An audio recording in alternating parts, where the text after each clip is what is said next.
Hey loves, ocean here, they, them. Welcome to episode 2 of building the Caravelle skiff by Chase Smallcraft.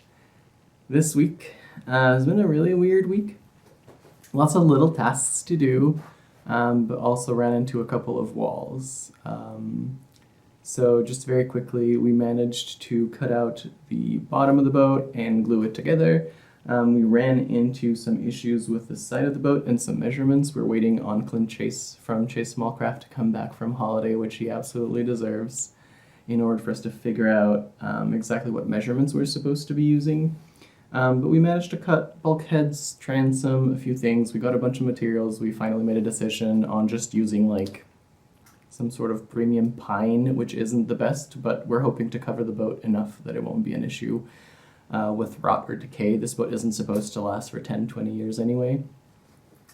And yeah, so it's a lot of just small tasks that we had to figure out, but things are looking good, and let's get to it.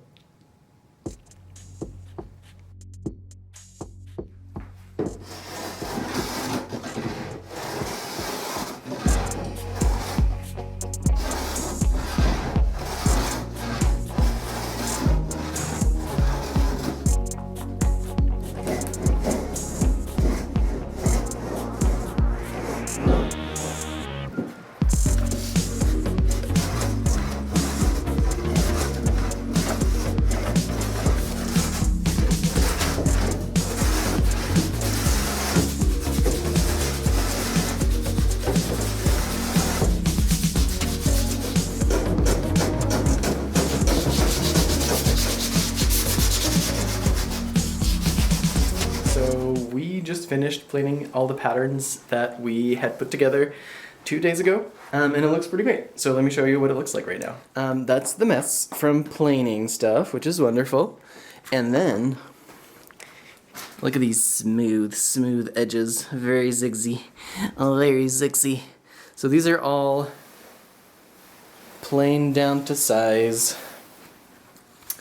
And everything looks pretty great. So I think the next step, which is incredibly scary, is to grab the plywood, put these onto the plywood, trace out where all it's going to be, and then cut the plywood, and that's very scary. I think the main scary part is going to be leaving enough of a space between the two sheets that allows it to like lap the glue joint together, because we're going to have to leave like maybe 3-4 inches, I think, that we're going to lap join. So that's really scary, because it's not just like plopping stuff down on the patterns. It's going to be plopping stuff down on the patterns and then shimmying it over a little bit on one side, a little bit on the other side, making sure that it all fits together because we don't have a lot of plywood to spare. That's just very scary.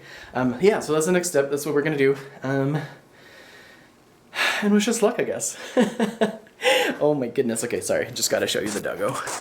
Look at this pupper. The coolest pupper. Hi. He's got a big snoot. Hi, big snoot. Hello. Boop.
I've marked out the part that is going to have to be lapped between the two pieces.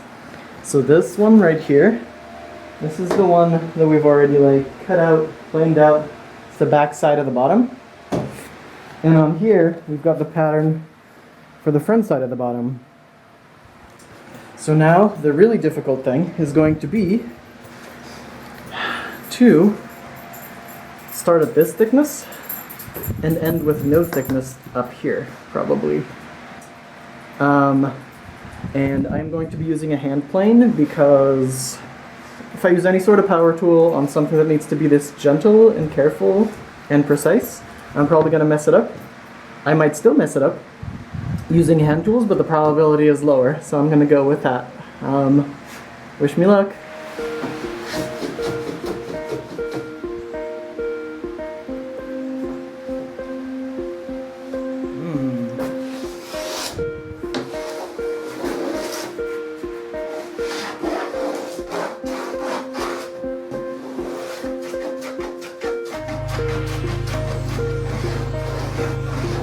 So bad news. This is actually the back of the boat. It's aft. It's not forward. So I've been doing this on the wrong place, which is a bummer, but not the end of the world. It just has a little bit less material here, and we're probably gonna like build it back up with some material or something. But it turns out I should have been cutting the front part of the boat over there, not here. So I'm gonna turn this around and try it again. A thing that I noticed that works a lot better is to have your piece like really well and solidly stuck to the table. So, like so. Because it has a ton of support, it doesn't flex as much. I think that's why the planing wasn't working very well. So anyway, I'm gonna not ruin this piece anymore. Yeah, double check everything all the times. Don't be me.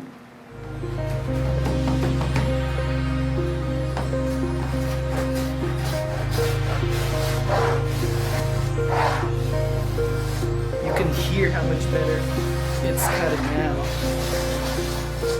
See? Way better.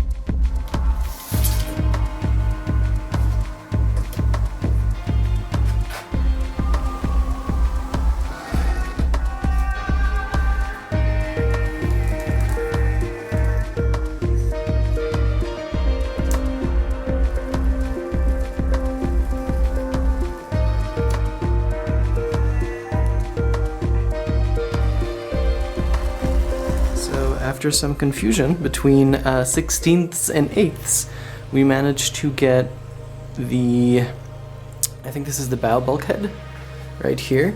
This is just a little bit of space between the bow bulkhead and the aft bulkhead, and then we managed to put the rest of the aft bulkhead all the way down here. So the cool thing is this is a piece, hopefully you can see it, this is a piece that came from the cutoff of the currently gluing bottom side of the boat, which is wonderful because it was a really thin strip and we didn't know if we were going to be able to do anything with it, but we are. So now we have all these measurements cut out. I'm probably not going to be able to get the transom out of the back there, over there, because it's not tall enough.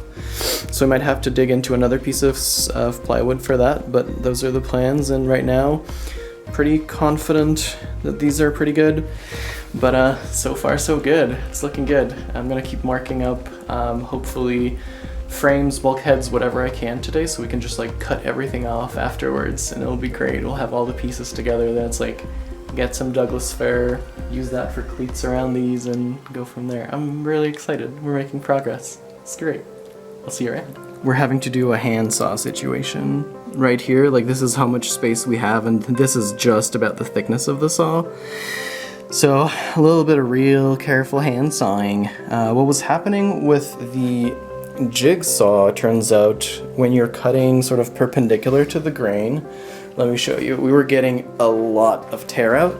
Like here you can see that, and that's not good, so we cut off like, what is this, maybe 1/4 of an inch, a little bit more, 3/8, something like that, away from the line, and even despite that, we're still getting a fair bit of tear out, especially down here. So we're doing the handsaw, which is not doing the tear out nearly as much, but does require a pretty gentle touch. So let's see it happen, hopefully. Hopefully not too terrible.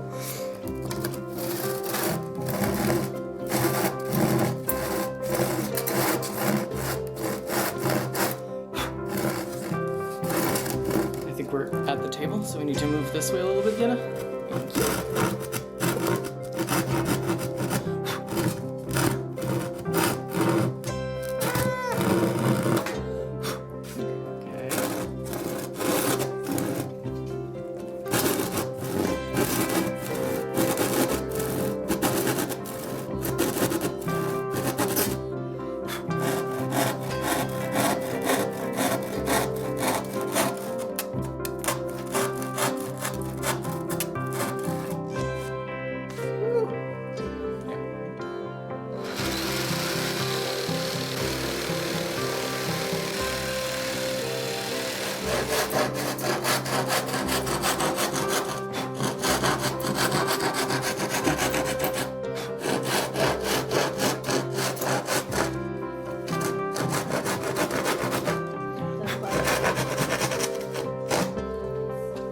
This stuff here cuts really well with a handsaw. I'm really happy about that. It looks like a really clean cut. We definitely cut always 1/16 of an inch off of the actual cut so that we can plane it afterwards like really nice and smooth. And both this, which is Hydrotech Meranti 1/4 inch plywood, as well as the MDF that we had lying around, both really wonderful and lovely to plane. I'm really glad to have the opportunity to do that. It's just like such a joy. You'll see it come out in like nice little strips and comes off really easily, doesn't really tear. Just a really nice material to work with. So I'm gonna start doing that and leave you to it.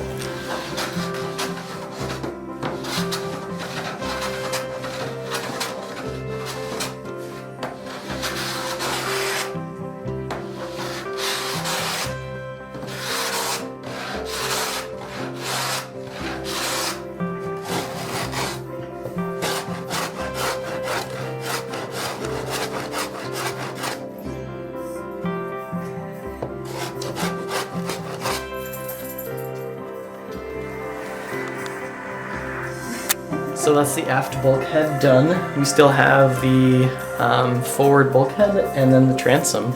So that's next.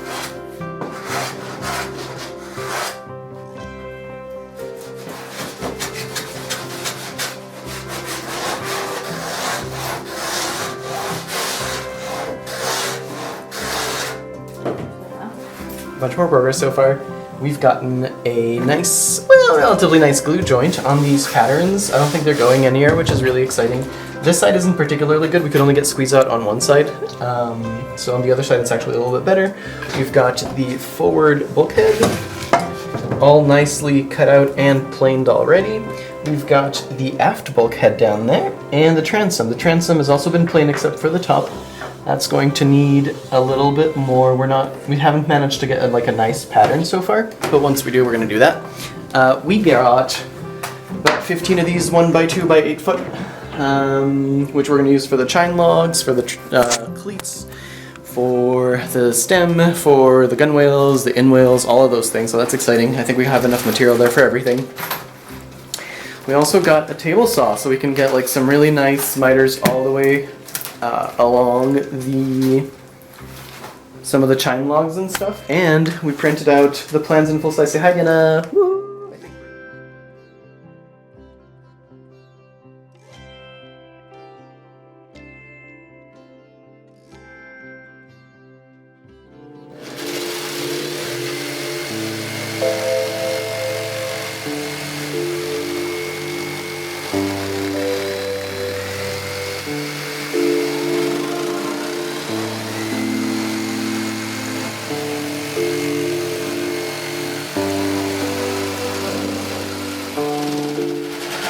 we are going to put some of this really good stuff on the outside of the line, which should help to sort of seal it, because this is completely waterproof, so it should help it seal from whatever water might get in. And then we use this cheaper stuff, which is Tide Pond 3, which is, it calls it waterproof, water resistant, so I use that for the center. So we're going to show you how we do this. We've already done one, this is the second one, so off we go.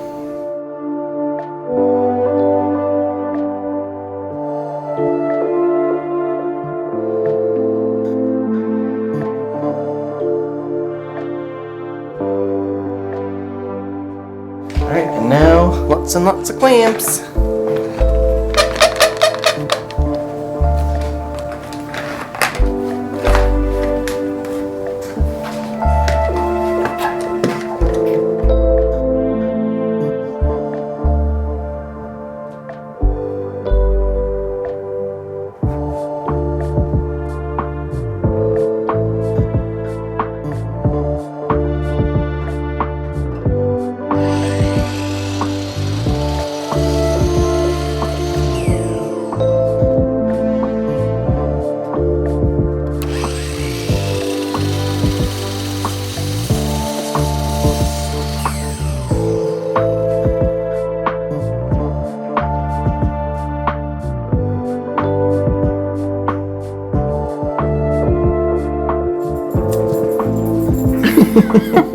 So the transom requires actually 2 inches in the bottom frame for the cleats, and because all the material that we bought is nominal 2 inches, and usually it's like 1.5 if I'm not mistaken, we actually don't have exactly 2 inches. Furthermore, like the top requires 4 inches and something, so we don't have that kind of material unless it's like just random stuff that we had for construction grade, which isn't very good. So I think a while back we found this like board out in the streets somewhere, and we've already made a little project out of this one. It came out with like a beautiful color. I don't know what kind of wood it is, but it feels like it's strong enough and it has the width. So this could be an excuse to try out our new table saw, which is really exciting and scary because I've never used one before. So I think I'm going to try to rip down the widths that I need using the table saw. Again, very scary, but I'll make sure to set up everything, make sure that I know what I'm doing, read the instructions and all that.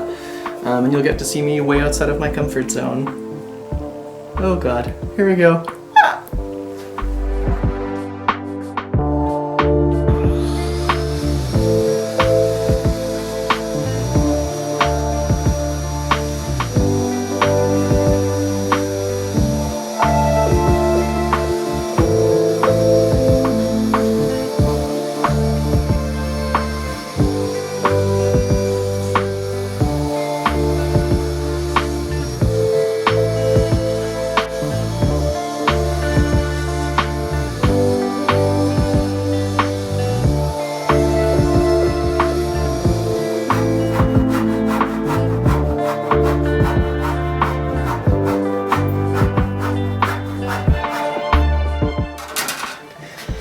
We've been running a few tests on how best to join the wood that we bought yesterday here, some sort of pine, and the Hydrotech plywood, the marine plywood. It's pretty clear that if you don't pre-drill, it just kind of opens up the plywood a fair bit. The other thing that's become apparent, unfortunately, is that this stuff, let me show you, is not particularly good at holding fasteners. So if I start putting it down in there, and I just keep going, it just strips it right out. So right now, it will still come out easily, but it definitely sort of heat up this and stripped inside. So we are going to have to be extra careful when we drive these screws in. They are going to need to be put in really, really gently so they don't entirely strip once they're in. That being said, like, they're not going to come out as far as I can tell. It's a bummer that this wood is fairly softer than what we wanted it to be, but it's what we have available right now, and we just want to get this boat done. Like I said, we're probably going to cover this up well enough for the boat to be last for at least a couple of years, which is what we want at this point. So that's unfortunate, but we've tried things out. I think that the best thing that we can do so far is we first pre-drill.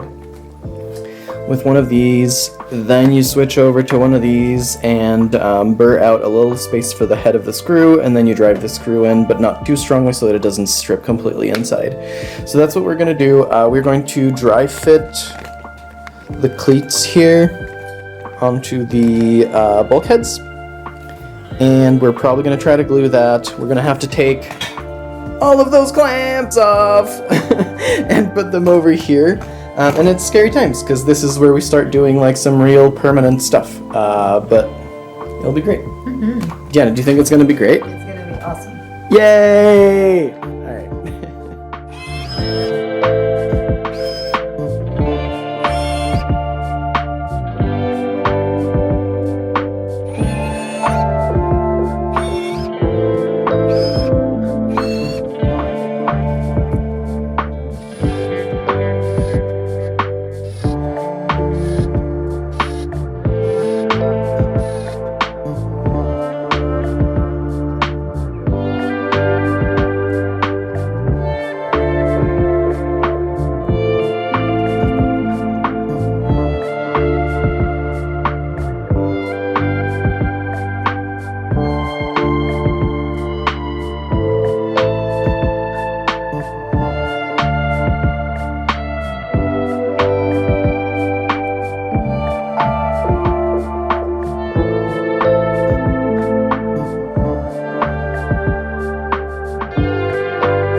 All the pieces of this boat.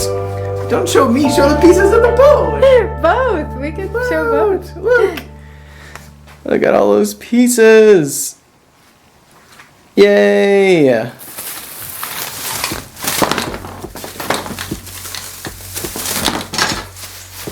Clamps.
I have been planing away, and I was just like a little bit hit by this wood, honestly. I don't have any good reason for why I'm attached to it, but I'm finding out that I'm really attached to this piece of wood. Most of the stuff that we've bought so far has been from like Home Depot or like somewhere else. It's just like very utilitarian wood. But this stuff here, it was just like a large board that we found somewhere. We don't really know. I don't remember where it came from. But it like had a different color, just looked a little bit worn, looked old. In fact, if you sort of look at the sides here, hopefully you can see that. But the center is still pretty like light, and it gets progressively darker the further up to the edges you go. It's got some like checks here, so that's not perfect. We did some like tests with the screws, and it strips about as much as the other wood does, but I don't know. Sometimes you just have a connection with a piece of wood, and I've just been like really enjoying taking off all of this old coat of stuff from this piece. We also used a piece of this board to mount a deer skull from our first hunt, which is another story and a really difficult one, but I don't know. There's just like something about this wood, and I'm just really into it, and I'm loving it so much. And this is hopefully going to be the top part of the transom. And I'm just feeling like a little moved by having this wood that just randomly came into our lives and looks nice and old and beautiful. I don't know if you can see that remains of the old paint are still in there. Just gives it such a wonderful texture.